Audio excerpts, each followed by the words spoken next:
ìṣẹ̀lẹ̀ kàyéfì tó ń jà rìnrìn lórí ẹ̀rọ ayélujára ẹ̀yin èèyàn ẹ súnmọ́ bí o ẹ wá gbọ́bi tó dé dúró eléyìí lágbára o kódà ó gbẹnu tán kí ló ṣẹlẹ̀ gangan nù fọ́nrán yìí wọn ó gbé ń débẹ̀ ẹ wá nǹkan fìdílé nǹkan tó bá jẹ́ ìgbà àkọ́kọ́ yín lè tẹ bá ìkànnì pàdé akin káàbọ̀ sórí ìkànnì Kólé Ìjẹ̀ṣà ẹ wò ó bẹ́ẹ̀ ṣe ń wọlé sórí ìkànnì wa ẹ jọ̀ọ́ ẹ bá wa tẹ subscribe button yín sẹ́rí subscribe button yín tẹ̀ n ò já yín lówó ṣùgbọ́n kẹ́yìn náà kẹ́ lè bá wọn láǹfààní àtòrí ọ̀fẹ́ bàbá tó ṣe mú fọ́nrán wá sórí ìkànnì wa lọ́lọ́kan òjọ̀kan ó ní kíní kan báyìí bí aago tó wà níbi subscribe button yín yẹn ẹ tẹ̀ ó làwọn olóyìnbó ń pè ní notification bell òní ó máa ta inú lobo lóòrèkóòrè bàbá ṣe mú fọ́nrán wá sórí ìkànnì wa lọ́lọ́kan òjọ̀kan tọ́ ẹ̀yin èèyàn kí ló ṣẹlẹ̀ gangan ọ̀rọ̀ yóò gbẹnu tán o ẹ má gbàgbé àdéhùn wa náà là mú ṣẹ lórí ìkànnì pé gbogbo nǹkan tó bá ń lọ káàkiri gbogbo àgbáláyé láàmú mú wá lọ́lọ́kan òjọ̀kan tẹ́yìn náà tẹ́ mọ̀ fojú ara yín rí tẹ́sì mọ̀ fi etí ara yín gbọ́ tọ́ ẹ̀yin èèyàn wa wọ́n ní adébísẹ́ mọ̀ ṣe àgbọ̀lẹ́ni o ẹ má jẹ́ dènà pẹ́nu ẹ jẹ́ kí n gbé fọ́nrán wọlé kẹ́ ẹ jẹ́ ká jọ bọ́. Ògbómọ̀ṣọ́ children wọ́n sì wà ní captivity ẹ bá fi voice yín bájọba sọ̀rọ̀ ẹ jọ̀ọ́ ẹ̀yin lẹ lè lọ sínú àwọn ọ́fíìsì yẹn tó máa gbọ́rọ̀ sí yín lẹ́nu ẹ̀yin lẹ mọ̀ọ́yàn ẹ dákun ìyẹn ni ká ẹ ṣe fún wa ẹ fọ̀rọ̀ lọ́rọ̀ lẹ̀.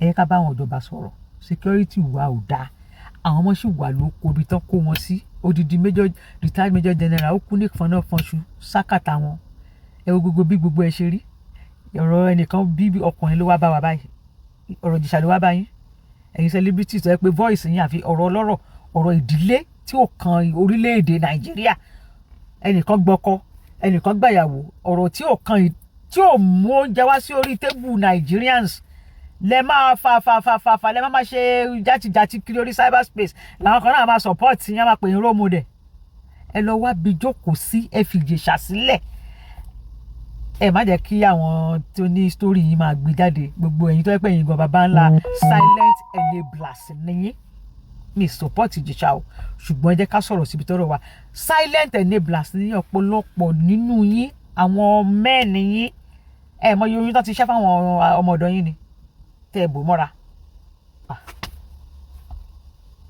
ó lọ fa ọ ẹ jẹ́ adákẹ́ o ẹ jọ̀ọ́ tẹ́ ẹ bá ti lè congratulate ẹni tó bímọ ẹ fi wàhálà sílẹ̀ Lumini àti Ìjẹ̀ṣà congratulations lẹ́ẹ̀kan sí nígbà tọ́rọ̀ Ìjẹ̀ṣà yẹn kọ́kọ́ ṣẹlẹ̀ èmi kúkú sí lára àwọn tó support ẹ̀ ó ṣe máa wà báyìí ó dẹ̀ lọ sẹ́wọ̀n òkè wọ́n ti lọ ó ràn lọ ẹ̀wọ̀n ó dẹ̀ tẹ̀wọ̀n dé fine ó ti dé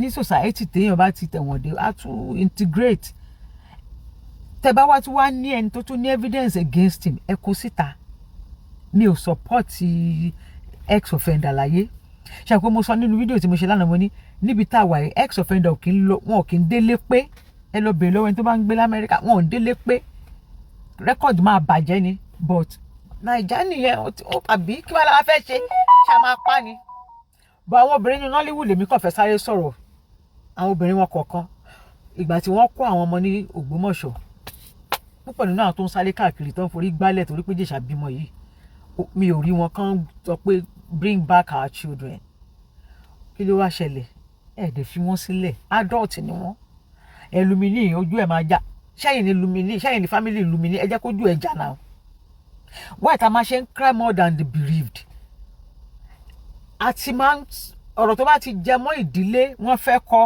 wọ́n fẹ́ yàwó ẹni tí ò fẹ́ ẹlẹ́wọ̀n gan ẹni tí ò fẹ́ tó tẹ̀wọ̀n dé tó fẹ́ ọkọ tó fẹ́ yàwó ẹ̀ dráàgì ẹ̀ títí Jésù ẹ̀ máa dráàgì ìdílé onídìílé why not leave Lumini alone to face the music ẹ fi Lumini lẹ̀ kó face music ẹ fi Ìjẹ̀ṣà lẹ̀ kó face music ẹ̀yin kọ́ lẹ bí wọn náà.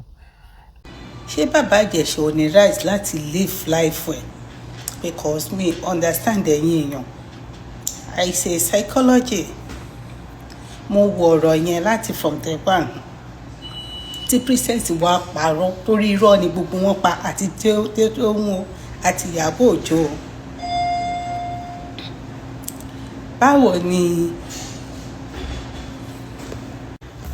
ẹ má bínú sí mi báwo ni ẹ tiẹ̀ ní ṣó possible ó possible kéèyàn mú kí kó fi gún ọmọ ọdún méje ní abẹ́ torí àkọ́dí tí princess ṣe sọ bàbá Ìjẹ̀ṣà wá kí òun ó wá rè èso wá fóun òun wá ní kọ́mọ yẹn lọ gbé èso wá ó wá mú kí lẹ́sẹ̀kẹsẹ̀ wá fi gún lábẹ́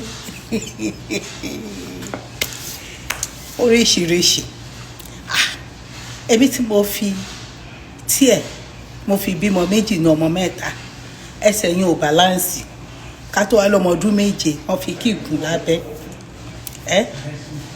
wọ́n fi kí gún ní abẹ́, wọn ò dẹ̀ mọ̀ ní skul, kò sí tó ṣe lè dọ́gbọ́n sí i, ọmọ yẹn ò lè gẹ́ta rẹ̀. Hospital wo lọ gbé lọ? Ẹ jọ̀ọ́, hospital wo ni wọ́n gbé ọmọ yẹn lọ? Ta ló sọ fún ní ọmọ ọdún méje? Lẹ́yìn yẹn ni bàbá Ìjẹ̀ṣà àti princess bára wọn sùn tó ń jóra wọn o, kò pariwo ńgbà yẹn o. Lẹ́yìn yẹn ni princess rán bàbá Ìjẹ̀ṣà lọ sí skul tó jáde o. Lẹ́yìn yẹn ni princess organize ìyàwó fún àti bàbá Ìjẹ̀ṣà kọ́ pé àwọn tí bàbá Ìjẹ̀ṣà tó sá lọ. Èmi rò pé nǹkan tó ṣẹlẹ̀ ni pé bóyá bàbá Ìjẹ̀ṣà ti gbọ́ wípé princess ti gbọ́ pé bàbá Ìjẹ̀ṣà ń fẹ́ lady yìí ló ṣe wò pé máa set trap fún un. Nígbà tí wọ́n wá set trap fún according to bàbá Ìjẹ̀ṣà, ó ló pe òun pòun ní ṣòkan tóun fẹ́ ṣe kó wá sọ́dọ̀ òun, ó ti bá a gúnyán. Ọlọ́mọ yẹ kí oúnjẹ tí Yorùbá mọ̀ jẹ́ ọlọ́mọ jẹ́ kó pààyàn. Nígbà tó débẹ̀ ó jẹun. Ẹ wo kámẹ́rà lọ sẹ́ẹ̀tì, kò ṣe CCTV o. Mo ní kò yẹ CCTV o. Gbogbo nǹkan tó ń ṣẹlẹ̀ nílé mi gbogbo ẹni mo rí lórí fún ẹni tó kọjá tẹ́ṣíṣí pa kọjá mo rí, mo máa rewind ẹ̀. Can you imagine? Ẹ wá ṣe kámẹ́rà ibi tí bàbá Ìjẹ̀ṣà ti ń sunkún tó ti ń bẹ princess kò má bínú nìkan la gbọ́. Ibi tí princess ti ń bá ọmọ yẹn sọ̀rọ̀ àti bàbá Ìjẹ̀ṣà tí princess ti wọlé tó ti ń jáde tó ti ń rúdi òfòdì olórí burúkú tó gbé wá sáyé tó ti ń rú kiri, wọ́n mí ò ti bẹ̀ yẹn ni o. Wọn kò ṣe CCTV o. Tó bá gbogbo àwọn wèrè kan tán ní ẹ tó bá jẹ́ Amẹ́ríkà ni, tó bá jẹ́ Amẹ́ríkà ìyá tó sẹ́ẹ̀tì kámẹ́rà àtàwọn wèrè tó sẹ́ẹ̀tì kámẹ́rà wọn lẹ̀ ẹ̀wọ̀n. Bàbá Ìjẹ̀ṣà tó bá jẹ́ lóòótọ́ ni ó lo ẹ̀wọ̀n. Ẹ mọ̀ pé irú àwọn fíìmù kan wà tẹ́lẹ̀ pa máa ń wò, àwọn ọmọ mi thank God pé wọn kì í wo Nigeria movies náà, wọn kì í wò ayé. Wọ́n prefer kọ́ máa wo àwọn bèbí tó máa ké àwọn bèbí cartoon yẹn, wọ́n ń wò because kí èèyàn máa wo fíìmù kágbàlagbà máa fọwọ́ sí ọmọ lára kọ́ ẹ máa kíìsì ọmọ, so wọn kì í fi kọ́ wọn láti ilẹ̀, wọn kì í wò. Mo tiẹ̀ wo orí burúkú tẹ̀ ń ṣe, so ó lè jẹ́ irú nǹkan tí bàbá Ìjẹ̀ṣà pè nìyẹn tó wá fọwọ́ sí ọmọ yẹn lára, ọmọ tó ti máa ṣọ́ àti ìmọ̀ èjì ọmọ yẹn dì sí yìí o. Nígbà tó lọ ṣe test fọmọ yẹn, wọ́n rí pé security ilé princess sì bọ́mọ yẹn, so spam ẹ̀ sì wà lára ẹ̀. Wọn ò gbé máa yẹn o. Princess àwọn tó dẹ̀ ran princess lọ́wọ́ tó fi rán bàbá Ìjẹ̀ṣà lọ sẹ́wọ̀n Dayton àti Ìyábọ̀ Òjó kò ṣàṣegbé láyé, àṣepamọ́ ló wà. Àdàbí tó bá jẹ́ pé bàbá Ìjẹ̀ṣà ṣe nìkan ló kù, ṣùgbọ́n tí kò bá ṣe ní ìrètí mi rí o, gbogbo ilẹ̀ máa jìyà. Ẹ máa lò torí pé ẹ mọ àwọn ọlọ́pàá olórí burúkú tẹ̀ ń ṣe ní Nàìjíríà. Ṣé bíbá mo gbọ́dọ̀ sọ pé mo mọ ọlọ́pàá, mo gbọ́dọ̀ sọ pé celebrity ni mí, ẹ máa rán lọ sẹ́wọ̀n ni, mo máa ta lé mi ní ìyẹn Ìyábọ̀ Òjó ni o. Àṣẹ kò ń ṣe ilé aṣọ rẹ́ǹtì ilé gan ni, mo máa ta ilé mi ní tí bàbá Ìjẹ̀ṣà ò bá lọ sẹ́wọ̀n, ìgbàgbára lẹ̀ gbogbo ẹ̀yin tẹ́ ẹ jọ náà lọ sẹ́wọ̀n dàlẹ́ ní gbogbo ilẹ̀ ti túká bí ọmọ wọ̀. Àwa rí tó jáde, àwa rí Nkechi Blessing tó ń pààrọ̀ ọkọ̀ lóṣù mẹ́fà tí kí lorúkọ Miami sọ pé pátá kò ń fọ pátá, ọjọ́ mẹ́ta ló fi ń wọ pátá ọjọ́ mẹ́rin. Ìyẹn náà jáde ó ní òun ò tiẹ̀ mọ̀ bí a kò ń ṣe congratulation, ṣé àìní ẹ̀yin olórí burúkú celebrity yìí ẹ máa bímọ fọ́kọlọ́kọ, ẹ ní lè post ọmọ yẹn. Ẹni yìí dẹ̀ ní pé past 12 years tóun ti bímọ gbẹ̀yìn, ó wá rí ẹni tó tẹ́ lọ́rùn, kò ṣe pé gbà tó lọ sẹ́wọ̀n ló ṣe ẹ̀fẹ́, wọ́n ti ń fẹ́ra wọn. Ó lè má gbé síta ní ìsìn, for example mo lè má fẹ́yàn kí n má gbé síta, kò ń ṣe dandan. Bàbá àwọn ọmọ mi ò gbé síta, tí bá gbé síta sí ni àmọ́ aráwọn àlè ẹ̀ tó máa fò kiri, so mi ò gbé síta, ṣé dandan ni kí n gbé síta. Àdùnní nìyẹn, ó celebrate birthday last week, ó lóun bímọ pé 2 years, gbogbo ọyẹ pé 2 years, ó mú ó ṣe ní coded. Èèyàn dẹ̀ fi dúpẹ́ fọlọ́run, ẹni tó mú nìyẹn.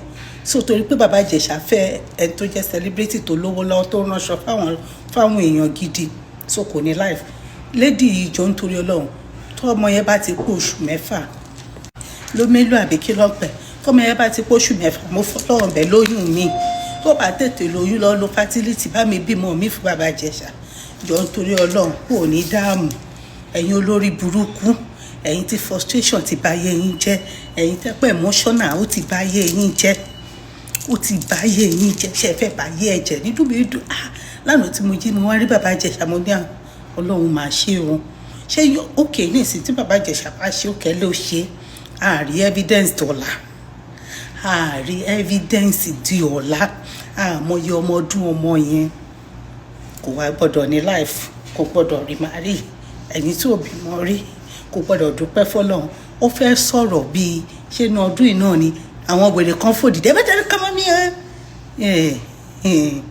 kò sí àṣegbé àṣepamọ́ ló wà. Ẹ má dárúkọ mọ́ mi o, ẹ má ṣe kíní kan o. Bí àfọ̀rọ̀ imú rẹ̀ bùn ọ̀rẹ́ yìí fẹ́ fi mo fẹ́ fẹ́. Mo mọ̀ pé èmi kàn máa ń wọrí burúkú tẹ̀ ṣe lórí social media nu, èmi máa ń bọ́ lórí ire yọ̀. Inú mi dùn bàbá Ìjẹ̀ṣà, ọmọ yẹn á dàgbàrà Ọlọ́run. Ẹ̀yin náà ẹ bá ní ọ̀dọ̀ àwọn olórí burúkú tó bá pè yín sí fíìmù, ẹ máa ṣe kọ́ńtẹ́ẹ̀tì, ẹ máa dánura yín dùn. Ọlọ́run tó yọ yín nínú kéèsì ni bàbá tó bí bàbá Ìjẹ̀ṣà kúlé lórí. Ẹ̀yin olórí burúkú, mo wá rí tẹ wá ń ṣe orí burúkú lórí TikTok lánàá, kò yẹ kó fẹ́, kò yẹ kó ṣe. Ẹlòmíì ò ní ọkọ lé o, ẹlòmíì orí burúkú tó ń ṣe lọ́kọ tí ló sọ ní single mother o, ẹlòmíì gbogbo ọmọ tó bí ọkọ kan lónìí o, ó ti mọ́kọ lọ́rùn ni o, ẹlòmíì ọkọ ti sá lọ kò gbọ́bi tó kọ ẹ wà, ẹlòmíì wá kóun ṣe ìyàwó kejì ìyàwó kẹta nílé ọkọ kò rí o, ẹ wá ń ṣorí burúkú kiri. Ọ̀rọ̀ ọlọ́rọ̀ omi gbóná. Mo wà lórí show kan, ìkànnì ọkọ òun ní ìbọn ní Amẹ́ríkà, òun máa pa ẹni yẹn ni, mo ṣáà ń wò ṣá, mo ṣáà ń kọ́mẹ̀tì, òun máa gbé, òun máa pa, òun máa ṣe ní. Nílò òyìnbó tá a wà gan, for example tí kan bá ṣe mí àbí pé bóyá ní school àbí nǹkan kan, wọ́n máa pè mí, wọ́n máa academic, ó kálukú ló ní academic advisor wọ́n máa pè mí tí academic advisor wọ́n máa pè pé kí ló ṣèyàn ọmọ ọdún 7 wọ́n máa kí nǹkan bọ̀, tíṣà kankan ò béèrè tó ṣe é jókòó. Alẹ́ mi tí mo bímọ 3 tí mo ní tiẹ̀, mi ò kí ń lè jókòó dáadáa, ẹsẹ̀ ibi ojú kan náà ni mo ti ní, mo ṣe ní pains. Anyway, ẹ̀yin onírú ayé wo madam, tọmọ yẹn bá ti póṣù 6 àwọn online yìí lọ lóyún mi jẹ́ kó kú, ó dàbọ̀. Àwọn ọmọ tí wọ́n kó lọ́wọ́ à ń bẹ̀ fohùn sí, ẹ̀yin lẹ́dẹ̀ máa ń nídìí security jù lẹ́yìn tẹ́lẹ̀ pera yín ló ní tíátà yìí. Ẹ máa lọ sínú igbó lọ ṣe fíìmù, ẹ máa lọ sí àwọn ìlú kéréje lọ ya sinimá. Ẹ mọ̀ pé ẹ̀yin lẹ nídìí jù. Ẹ bájọba sọ̀rọ̀, ẹ lo voice yín yẹn, àwọn ojú yín tó beautiful yẹn tẹ́ fi máa ń ṣe pẹpẹ, ẹ lọ fi bá wa bájọba sọ̀rọ̀. Ẹ̀yin lè celebrities, ẹ̀yin lè máa bá wa bájọba sọ̀rọ̀ tán máa gbọ́. Ẹ̀yin lè walk into offices with confidence, my name is Kinekan, a máa ń gbádùn yín o. Ẹ̀yin lè bá wa bá wọn sọ̀rọ̀, ẹ fi ọ̀rọ̀ ọlọ́rọ̀ yìí sílẹ̀ kẹjẹ́ kárí mú mi. Nílẹ̀ Yorùbá tẹ́ bá ń báyàn jà, mi sọ pé àwọn tí Ìjẹ̀ṣà bá ní ọ̀rọ̀ nípa oníkíní tó fi lọ sẹ́wọ̀n yẹn kàn kí congratulations o, rárá o, a kì í ti kóòtù dé káṣọ rẹ̀ kọ́ má pàdé mọ́ ń gbòòrò ayé wọn lè kíra wọn congratulations, ẹ gbàgbé yẹn. Bọ̀ àwa agbọ̀ràn dùn tá a gbọ́rọ̀ ọlọ́rọ̀ lè rí, tá a bá ti lè kí wọn congratulations, kóníkálukú wà lórí ọwọ́ ẹ̀. Nílẹ̀ Yorùbá tó bá ń báyàn ọjà tó bá bímọ, àwọn ẹ̀gbọ́n ló máa sọ fún ẹ wípé ó bímọ kí kú ewu ọmọ o. Tó bá lose èèyàn kan kú fún òkí o. Ẹ kíra yín tán, olúkálukú rẹ̀ tó padà sórí level yẹn, orí autostrada tẹjọ wà tẹ́lẹ̀ wípé a kì í sọ̀rọ̀. Gbọ́n kí ni tàwa gbọ̀ràn dùn? Ìwọ tó bá rí Ìjẹ̀ṣà ládùúgbò ẹ̀ tó ń bọ̀, fa ọmọ ẹ obìnrin wọlé kó tilẹ̀kùn. Bẹ́ẹ̀ni, má ràn ọmọ ẹ obìnrin lọ́dọ̀ Ìjẹ̀ṣà, àbí? Ẹ jẹ́ ká look inward. Ìjẹ̀ṣà, congratulations. Lumini, congratulations. I wish them good luck. You know, congratulations to them. Gbogbo ẹ̀yin majority of ẹ̀yin obìnrin, tẹ́ ẹ sọ pé àtẹ̀yọkùnrin náà àwọn obìnrin ẹ̀yin ìyàwó tẹ́ lọ́kọ most of ìyàwó yín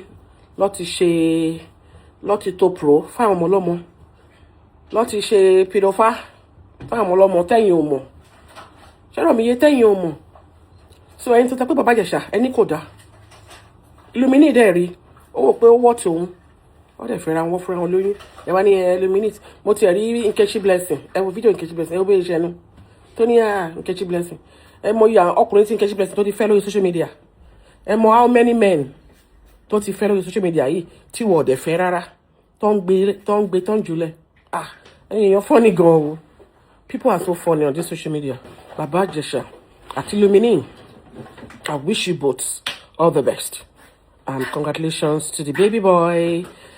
Bouncing baby boy, congratulations. Ciao. And to be that better person, if you come through a woman or through a relationship, he will have. Secondly, I saw an update on Instagram, and I'm going to put it here. For those that are asking, say,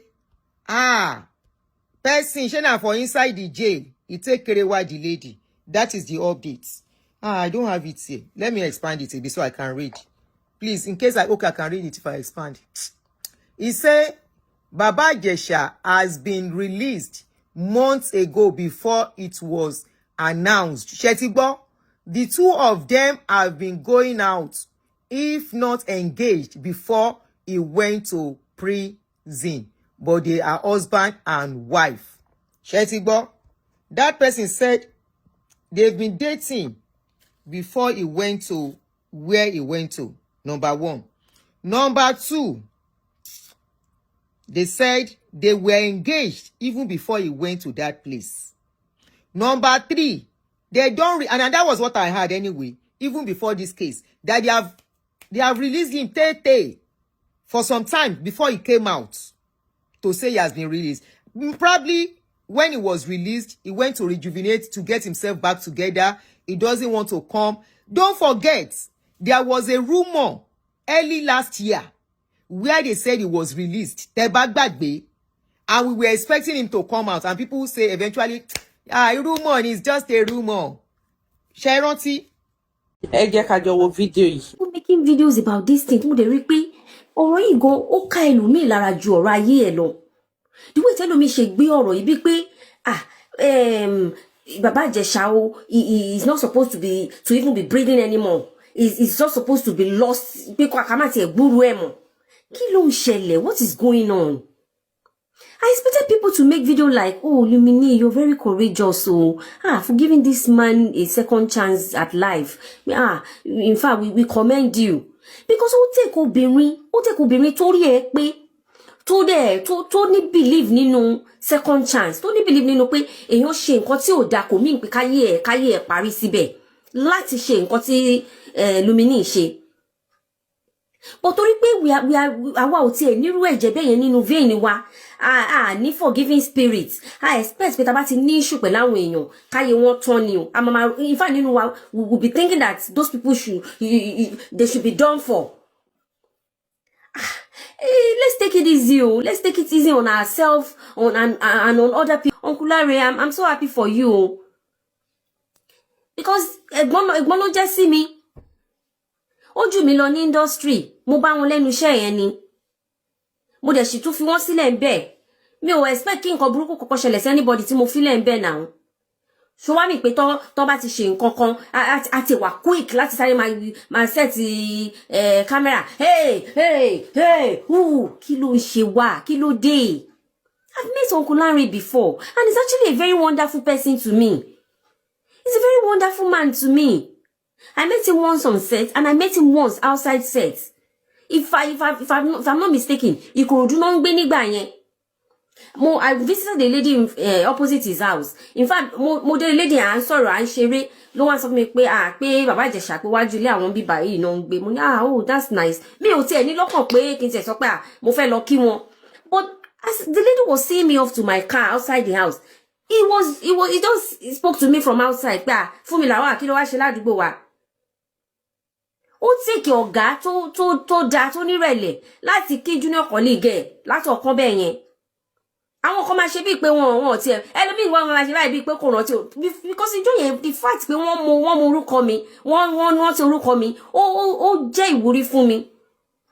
àwọn ọ̀gá kan wà kí wọ́n báyìí ṣáṣá ti gbàgbé ni wọ́n máa ṣe báyìí kí lè rú. tọ́ ẹ̀yin èèyàn wa káàkiri gbogbo àgbálá ayé ẹ̀yin ọlọ́gbọ́n èèyàn yan ọmọye èèyàn látàrí fọ́nrán tá a ti jọjọ gbọ́ yìí tó rà mọ̀ pé ọlọ́gbọ́n èèyàn ní amòye èèyàn ní la fi gbé ọ̀rọ̀ yìí wá sórí ìkànnì wa fún ẹ̀yin olólùfẹ́ wa kí ni ẹ̀yin náà ní lérò ń gbà ẹ jẹ́ ká máa gbọ́ èròǹgbà yín látàrí fọ́nrán tá a jọjọ wò yìí torí nǹkan yan o búburú ò ní dádùn wá ẹ wo ibi táwa fi àdàgbà ètò ìsọlẹ̀ sílẹ̀ a tó fi àkókò yìí a tó fi dúpẹ́ lọ́wọ́ gbogbo ẹ̀yin tẹ́ ń bá wa wo fọ́nrán wa tẹ́ ń bá wa like ẹ̀ tẹ́ ẹ̀ tó ń bá wa share rẹ̀ pàápàá jùlọ tẹ́ ẹ̀ tó ń tẹ subscribe button lágbọ́dọ̀ Ọlọ́run Elédùmarè tẹ́yin náà bá dáwọ́ yín lé oríire la máa já sí o àdúrà wa sí gbogbo ẹ̀yin olólùfẹ́ wa nù ẹ wo bó bá tó ṣe ń lọ lọ́lọ́kan òjọ̀kan a tó máa mú wá sórí ìkànnì fún ẹ̀yin olólùfẹ́ wa búburú ò ní dádùn wá o ire báyìí lójú owó rí ire lójú ọlá rí